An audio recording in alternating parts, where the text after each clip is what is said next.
ॐ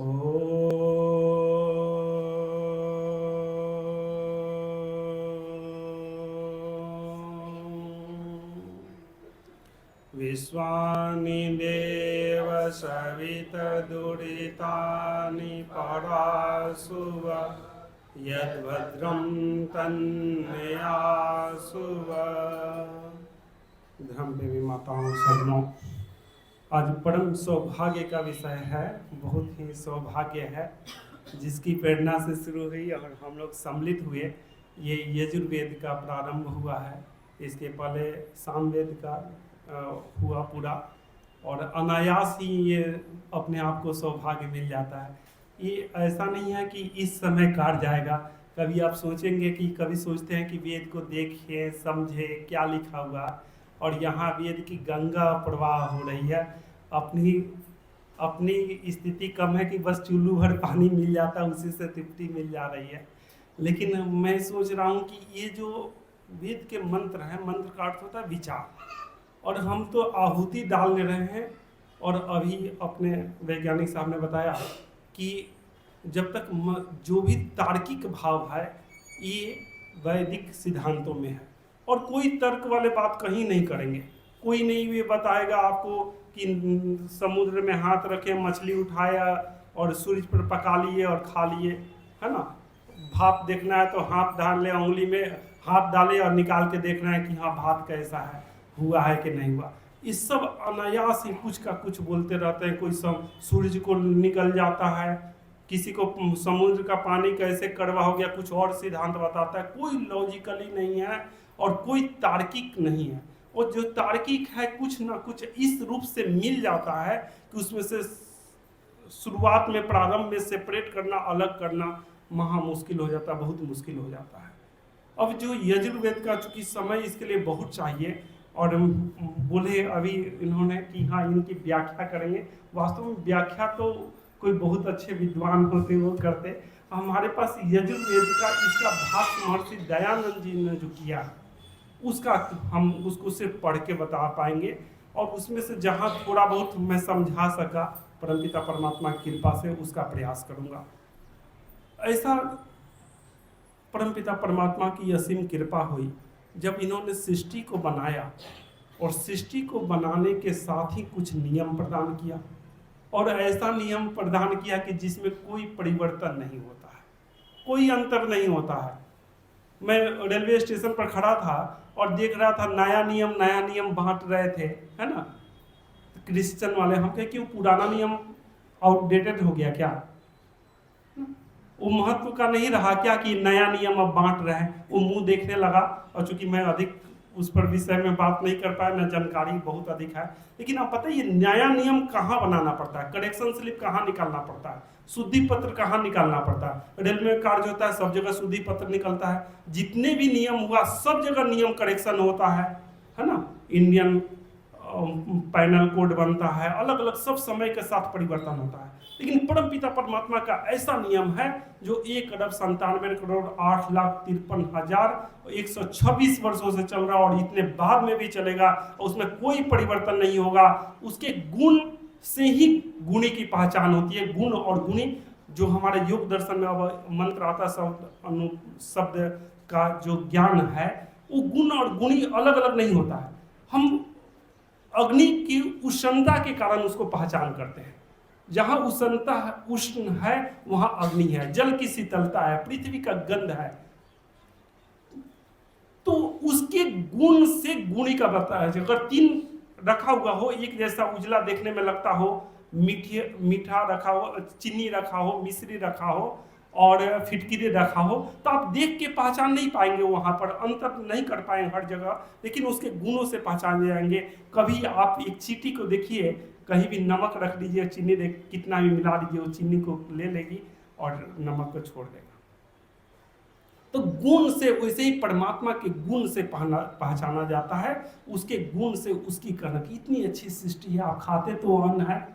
आज बस सुबह सुबह मुझे दिखा आप कितना लंबा है दिखाइए तो मैं आपके इतना बराबर हूँ कि नहीं हूँ, है ना, हुआ कि नहीं हुआ। इनसे नाप रहा है कि नाप खड़ा हुई है तो आपसे देखिए इतना बड़ा हो गए, आपके बराबर हो गए। लेकिन आप सोच के देखिए, एक शब्द एक चीज पकड़ ले तो आपके जीवन परिवर्तित हो जाए। आप खाते तो अन्न है, और माँ पिता ने बनाया, कैसे बनाया, 4 और 5 उंगली थोड़ा सा भी गड़बड़ हो जाए तो हम उसको सुधार सकते हैं। नाखून बढ़ रहा है तो हम उसको बता देते हैं क्या है कि क्या खा रहे हो कि बढ़ रहा है। बाल बढ़ रहा है तो परिवर्तन हो रहा है तो हम कर रहे हैं क्या।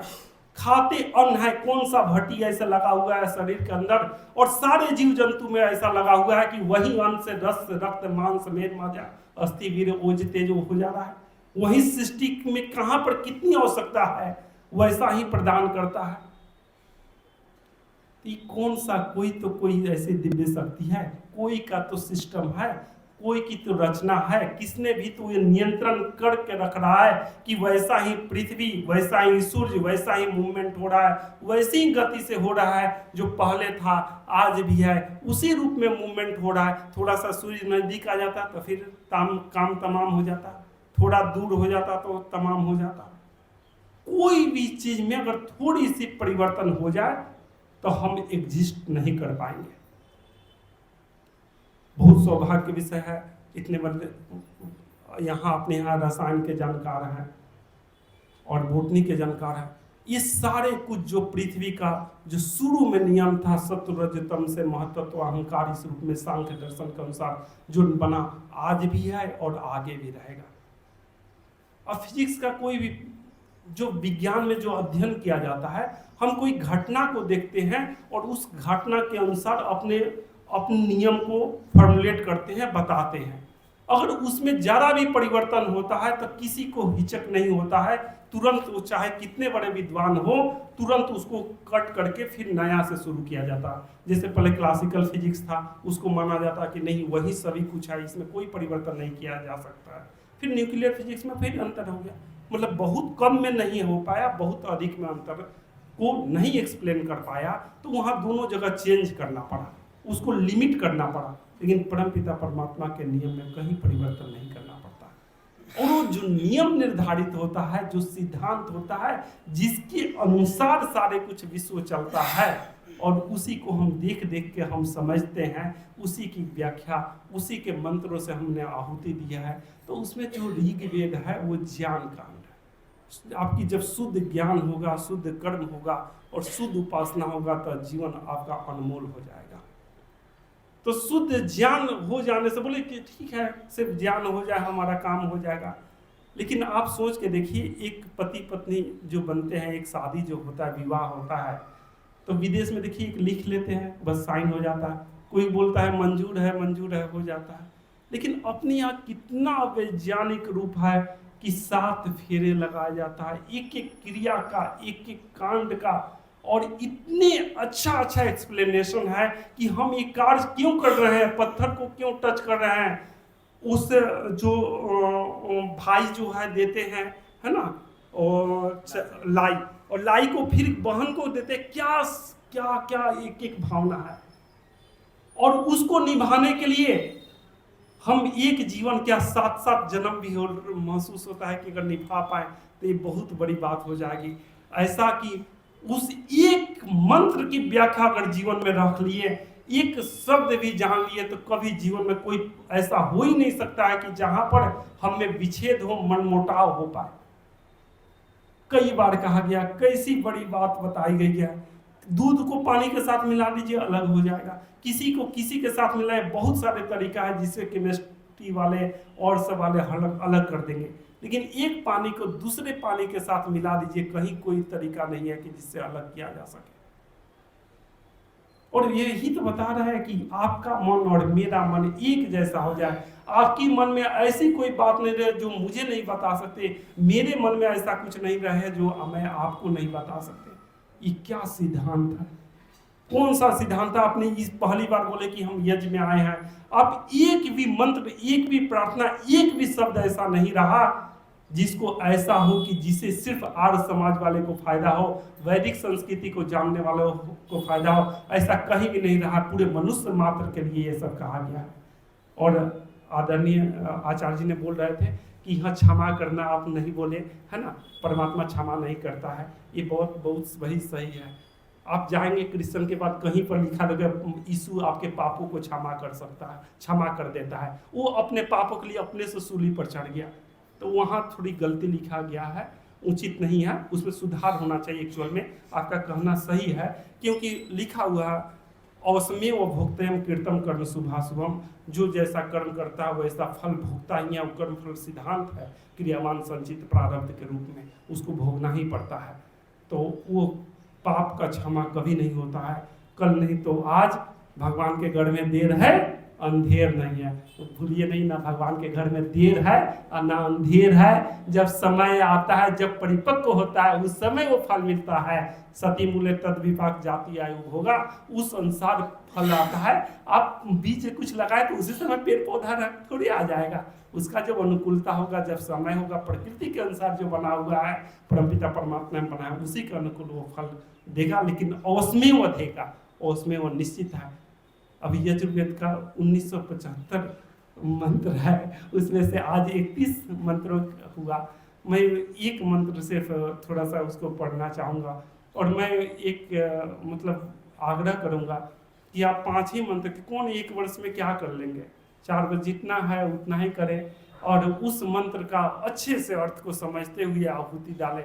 एक ही मंत्र को 5 बार डालें, इतनी श्रद्धा है तो, और जितना समय हो उतना थोड़ा समय बढ़ाए, चाहे कैसे भी करें, कि कुछ ना कुछ उस अर्थ का मन पे प्रभाव हो, क्योंकि मन का परिवर्तन करना ही सबसे बड़ा कार्य है। योग दर्शन का दूसरा सूत्र यही बोलता है, योगस चित्त वृत्ति निरोधा, योग से चित्त की वृत्ति का निरोध, सारे कार्य जो भी करना है वो सब चित्त पे कार्य करना, और चित्त पे कार्य सही हो गया, आपका चित्त परिवर्तित होगा, तो सारे के सारे परमात्मा खुला रूप में छोड़ा हुआ है। आप कहीं भी अध्ययन कर लीजिए, एक सीख बहुत सारे ज्ञान अर्जित हो जाएगी आपकी।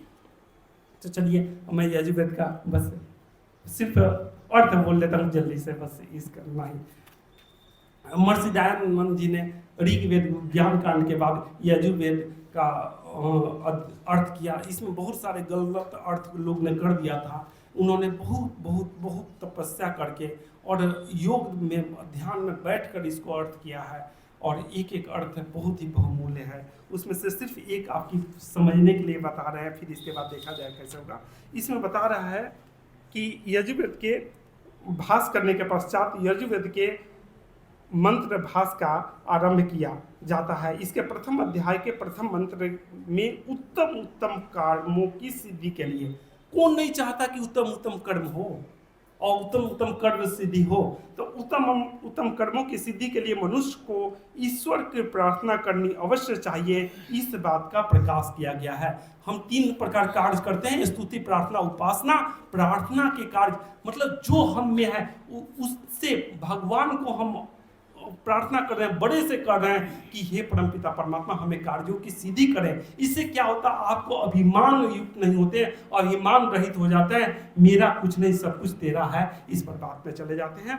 और इसका भाष्यार्थ है, विद्वान मनुष्य मनुष्यों को सदैव ये परमेश्वर और धार्मिक पुरुषार्थ के आश्रय से, विद्वान मनुष्यों को सदैव हमेशा परमेश्वर और धार्मिक पुरुषार्थ के आश्रय से, धार्मिक तो मतलब जो सत्य को सत्य जानने वाला और वैसा करने वाला है ना, पुरुषार्थ के माध्यम से, पुरुषार्थ जो अपने में सामर्थ्य है उसके बाद करने का, बड़े या उत्तम लोगों से याचना करना, पुरुषार्थ से के आश्रय से ऋग्वेद का को पढ़ के गुण और गुणी को ठीक ठीक जानकर, यही गड़बड़ हो गया है। सारे कुछ अविद्या का मुख्य कारण यही है कि हाँ गंगा जी में स्नान कर लीजिए सारे पाप दूर हो जाए। कौन सा दूर करने का तरीका मेथड है ना?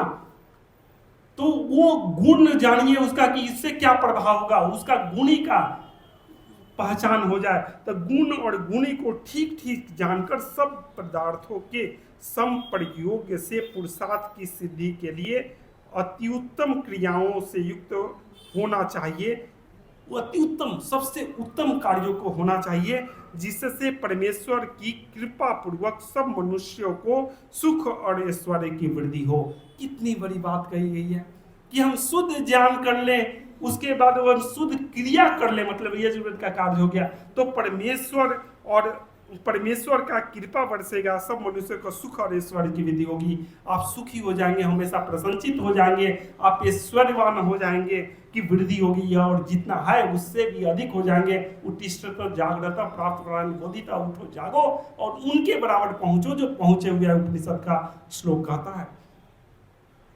सब लोगों को चाहिए कि अच्छे अच्छे कामों से प्रजा की रक्षा, जैसे कितना कचरा का मैनेजमेंट क्या इनको हो जाएगा, सिर्फ इनके लिए है कि पूरे पुणे का कल्याण कैसे हो, और जब यहाँ पर कल्याण होगा तो पूरे भारत में कैसे होगा, पूरे विश्व में कैसे कल्याण होगा, देख देख के कैसे बढ़े, कितनी बड़ी यही तो भावना कहा जा रहा है ना, कि हम शुद्ध ज्ञान कर लेते हैं कि अच्छे कर्मों को से प्रजा की रक्षा, यही प्रजा की रक्षा होगा, कोई बीमारी नहीं होगी और उससे अच्छा कार्य होगा प्रजा की रक्षा, तथा उत्तम उत्तम गुणों से पुत्र आदि की शिक्षा सदैव करें, पुत्र आदि की शिक्षा सदैव करें, जिससे प्रबल रोग विघ्न और चोरों का अभाव होकर प्रजा और पुत्र आदि सब सुखों को प्राप्त हो। यही श्रेष्ठ काम सब सुखों के खान है। हे मनुष्य लोगों, आओ अपने मिलके जिसने इस संसार में आश्चर्य रूप पदार्थ रचे हैं। कितना आश्चर्य पदार्थ रहता हुआ है, मिट्टी में उतनी कोमलता कहाँ है जितना कि एक गुलाब के फूल में कितनी कोमलता है। कौन सा रंग भर देता है परमात्मा ने, कहा मिट्टी में, जल में, अग्नि वायु में वैसा रंग खिला हुआ है, कितनी सुगंध डाल देता है कि जिस बाग से निकले आहा मन करता है निकले ही नहीं, हटे ही नहीं। तो यही परमपिता परमात्मा का आश्चर्य रूप पदार्थ रचे हैं, उस जगदीश्वर का, जगत का ईश्वर जिसने पूरे जगत को बनाया है, ईश्वर के लिए सदैव धन्यवाद देव। हमेशा परमात्मा बहुत कृपा हुई, ये श्वास चल रहा है, ये सूर्य ये का प्रकाश मिल रहा है, ये अन्न खा रहे, शरीर की वृद्धि हो रही है, शरीर की पुष्टि हो रही है, हाथों में कितना चाहिए, उंगलियों में कितना चाहिए, कहाँ पर कितने हो, सब डिस्ट्रीब्यूशन प्रॉपर हो रहा है, कहाँ विसर्जन होना चाहिए, सब हो रहा है। तो ये परमात्मा ने कितना परम दयालु ईश्वर अपनी कृपा से उक्त कर्मों को करते हुए, वही परम दयालु, यही दयालुता है परमात्मा का कि हमें भी रचना का, हमें भी नियंत्रण कर रहा है। दयालु ईश्वर अपनी कृपा से, उसी की कृपा, तभी तो धन्यवाद करेंगे जब किसी की कृपा जानेंगे, तब तो हमसे कोई कमी हो जाता है तो हम बड़े से जाके बोलते हैं थोड़ी सी गलती हो गई, थोड़ा क्षमा करने तो चार्जशीट मिल जाएगा, कुछ ये हो जाएगा, है ना। परमपिता परमात्मा इतना कल्याण कर रहा है, उनकी दया को तो जान गए, तो कृपा से उक्त कामों को करते हुए मनुष्यों को सदैव रक्षा करता है और दयालु करता है, हम पर कृपा कर रहा है और रक्षा भी कर रहा है। ऐसे परमपिता परमात्मा का हम सब धन्यवाद करते हैं, प्रार्थना करते हैं। समय थोड़ा अधिक लग गया, माफ करेंगे, धन्यवाद।